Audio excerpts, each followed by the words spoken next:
L'entreprise Descamps, spécialiste en linge de maison, est au bord de la faillite.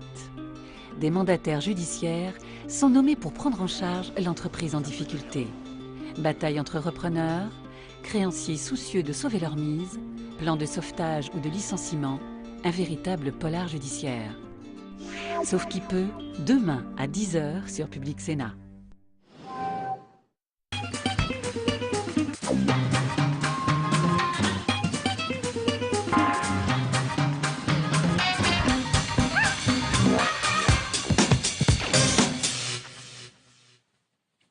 Bonjour à tous, ravi de vous retrouver pour ce nouveau numéro de la Politique Sénat.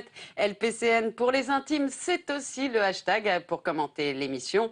Toutes les semaines, avec ma bande de gazouilleurs, je décortique l'actu politique vue des réseaux sociaux. Mes gazouilleurs du jour, Faiza Zerwala, bonjour. Bonjour Caroline. C'est une première dans la Politique Sénat. Bienvenue, vous êtes journaliste indépendante et notamment au Bondy Blog.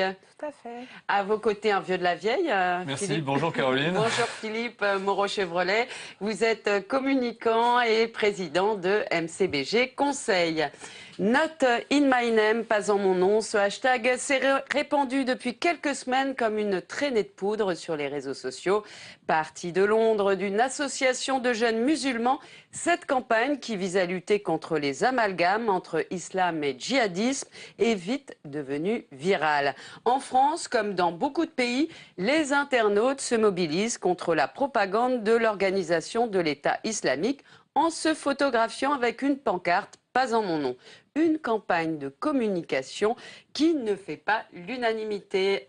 Faiza Zerwala, je le disais en préambule, c'est donc parti de Londres cette campagne ?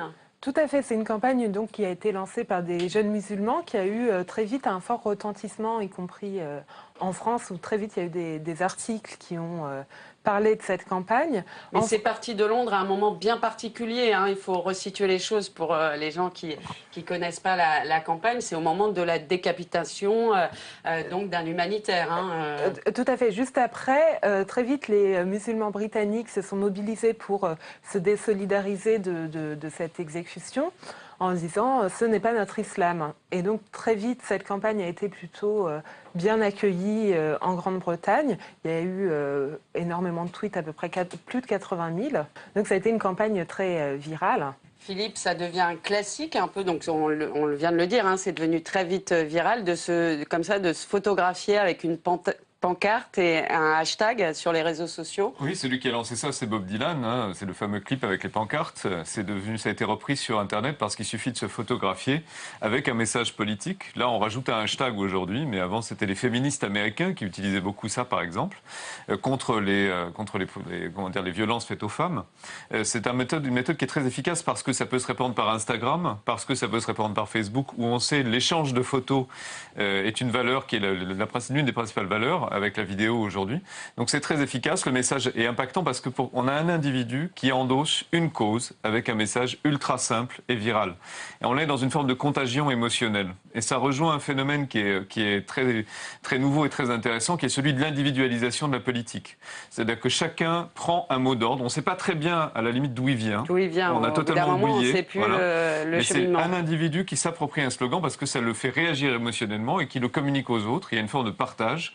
C'est au fond une façon de se réapproprier la politique au plan individuel. Et c'est intéressant politiquement de voir que ce n'est pas un parti qui va récupérer ça.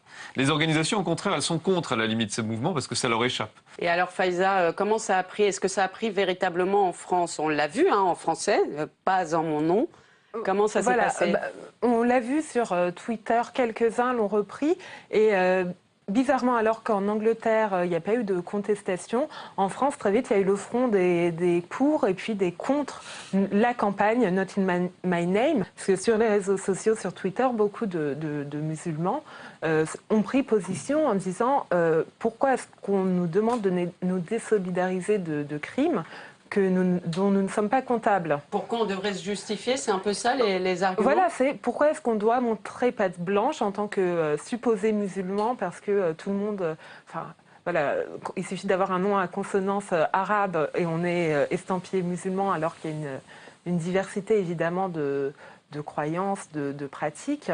Et certains y ont vu même une insulte en se disant, voilà, demander aux musulmans de condamner les crimes, ça sous-entend que les musulmans pourraient l'approuver d'une certaine manière et que l'islam est associé à ces crimes. Moi, je trouve que c'est très français, c'est-à-dire qu'en gros, dès que quelqu'un lève la main et dit « je suis musulman », on lui dit « non, vous ne pouvez pas dire que vous êtes musulman, c'est pas possible parce que sinon vous vous assignez vous-même à une identité, c'est ce qu'on appelle l'assignation identitaire, vous vous réduisez à ça et vous n'êtes plus libre ».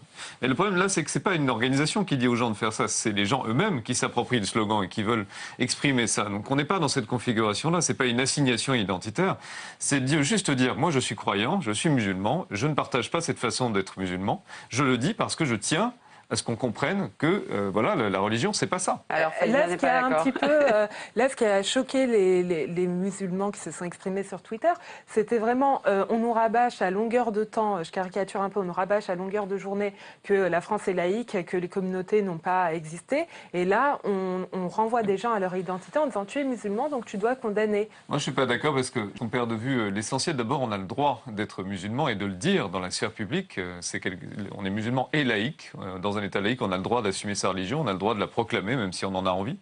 Il y a actuellement des gens à Versailles qui, chaque semaine, on appelle ça des veilleurs, se réunissent avec des petites bougies. On n'entend pas des protestations sur le communautarisme des catholiques versaillais. Donc, je ne vois pas pourquoi les musulmans ne pourraient pas, eux, à certains moments, dire voilà, ces valeurs-là sont importantes pour nous et les défendre. Mais ça va, Alors, ça va plus loin que ça. Les musulmans ont sans cesse le sentiment qu'on leur demande des gages d'intégration, attention, moi, j'ai pas l'intention d'aller faire le djihad en Syrie, vous inquiétez pas, je suis un gentil. En même temps, Faiza, notamment sur les réseaux sociaux, l'amalgame se fait très vite. Et on voit bien que dès qu'il y a des événements dramatiques de cette façon-là, le déferlement de la haine et du racisme, notamment envers la communauté musulmane, est patente. Donc, qu'est-ce qu'on fait par rapport à ça ? En tout cas, voilà, militer comme ça avec un hashtag Not in my name, je ne pense pas que ce soit ça qui va aider à créer un pont entre les gens et réussir à décrisper toutes ces incompréhensions. Il y a eu d'autres formes de mobilisation, notamment au Liban, où il y a eu des gens sur les réseaux sociaux qui ont brûlé, qui ont fait une vidéo et qui ont brûlé le drapeau de l'État islamique. Ce qui est intéressant, c'est que les individus, et en particulier les femmes, dans les pays islamiques qui sont répressifs à l'égard des femmes, se mobilisent. Et quand il y a des tentatives, par exemple, dans des États anciennement laïques comme la Turquie, de dire, par exemple, que il y a un ministre turc qui a dit les femmes ne doivent pas rire en public, par exemple, c'est impudique. Et il y a des femmes qui se sont photographiées en train de rire, c'est passé sur Instagram. C'est une forme de résistance civile à une norme dont on ne veut pas. Donc il y a quelque part quelque chose de très salutaire. Les individus se réapproprient la politique. Ils sont contre, ils ne sont pas dans des organisations, c'est pas dans des partis traditionnels, mais c'est bien parce qu'ils font de la politique. Et au fond, ils manifestent sur quelque chose de vital pour eux. Moi, je trouve ça extraordinairement intéressant. Et il faut se souvenir d'un exemple qui était l'exemple de Fuck You. Voilà, la chanson qui était un moment contre l'homophobie. Les gens se sont réappropriés le clip, ont rejoué le clip. Et au fond, il y a une forme d'expression personnelle. On dit je ne veux pas qu'on m'assigne précisément une identité négative. Mon identité, elle est positive. Je crois en ces valeurs-là. Et écoutez-moi, au fond. Parce qu'il faut quand même faire quelque chose. J'insiste, Faiza, il y a eu récemment un sondage, une question sur le site du Figaro.fr. Je cite exactement le sondage. Assassinat d'Hervé Gourdel. Estimez-vous suffisante la condamnation des musulmans de France? Là, je veux dire, l'amalgame, D'ailleurs, il y a eu un tollé, sur Twitter. Du coup, le Figaro a retiré son sondage. Donc, il y a un moment, on ne peut pas complètement rester silencieux. Si il y a eu quand même... Très vite, il y a eu 2 temps en fait dans l'affaire du sondage. Donc il a été repéré. Donc dans ces cas-là, ça se répand assez vite. Et donc il y a eu un premier temps d'indignation et qui a fait beaucoup de bruit. Donc au bout de 2 heures, le Figaro retire son sondage, ce qui est quand même une victoire. Parce que même s'ils n'ont pas fait des excuses formelles, ils ont expliqué qu'il y avait que ça avait été mal compris. Ce qui est très hypocrite, c'est une manière de se dédouaner tout en ne s'excusant pas sur le fond, mais ça a quand même voilà, donné un résultat. Et donc, dans un second temps, il y a eu vraiment une campagne plutôt ironique. Je pense que c'est ça. Alors, est-ce que, voilà, vous en venez à la conclusion de ce débat, est-ce qu'il y a eu aussi une autre campagne, c'est voilà, c'est pas moi, en gros, la crise, Nabila, le réchauffement climatique, les djihadistes, tout ça, c'est pas moi, et c'est plutôt la carte de l'humour. Alors, est-ce que ça peut être aussi un moyen, ça peut être efficace, non? Oui, parce que ça démontre toute l'absurdité de la chose. Et après le sondage du Figaro, il y a eu tout aussi sonde comme le Figaro. Donc c'était, est-ce que les musulmans sont trop musulmans?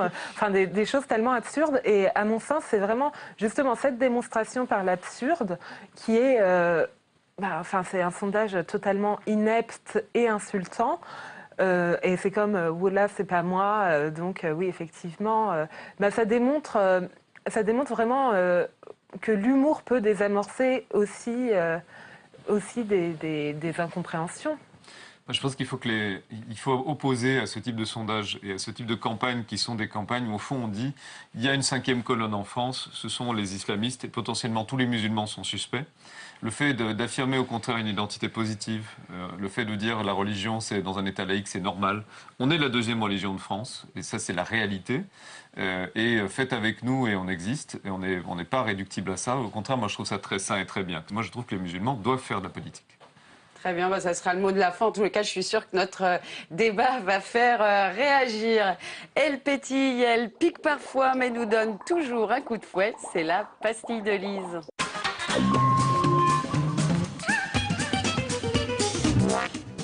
Nous accueillons Lise Pressa qui, comme chaque semaine, nous livre son coup de cœur ou son coup de gueule. Bonjour Lise. Bonjour Caroline. Et alors cette semaine, vous allez nous parler d'une information capitale. Une information capitale, parce qu'avec la propagation du virus Ebola, le plan Vigipirate renforçait les inondations dans l'Hérault.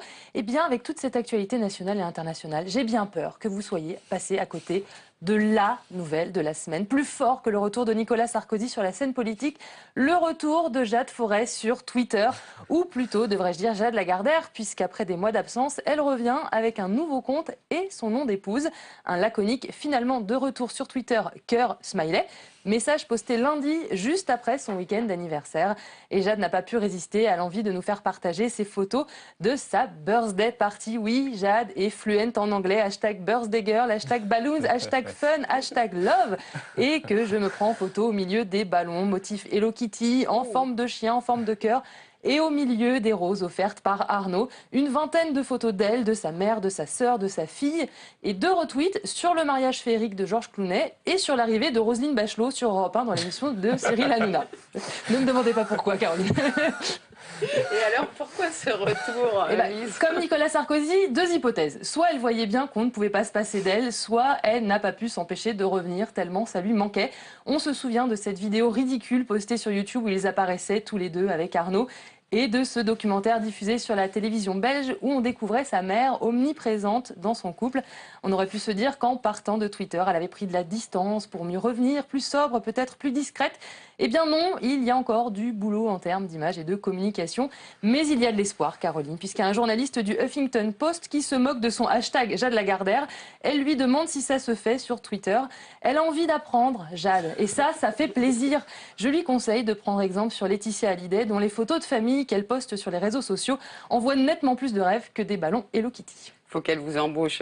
Donc. Ah, je prends, avec plaisir, Jade. On a envie de chanter Dreams are my reality. Non ? Si, absolument. Moi, j'ai une pensée émue pour les actionnaires du groupe Lagardère qui voient tout ça se dérouler depuis plusieurs années. Je trouve que pour eux, ça doit être fabuleux. C'est un bon moment, je pense. Merci pour ce moment.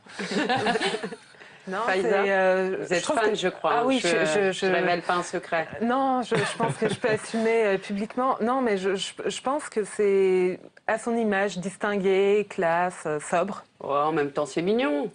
Non, c'est un côté profondément, tellement premier degré que c'est sympathique à force. C'est plutôt sympathique. Ça force finalement, on n'a même pas... C'est un peu l'esprit striptease, l'esprit belge. C'est-à-dire c'est une forme d'happening permanent. Et c'est un comique involontaire et en même temps tout ça est très surréaliste.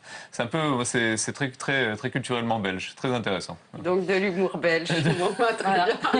Merci à tous les 3. Merci de nous avoir suivis. Vous pouvez revoir cette émission en VOD retrouver sur publicsena.fr. Et puis, bien sûr, j'attends vos commentaires, vos facéties sur mon compte Twitter. Salut à tous, à la semaine prochaine.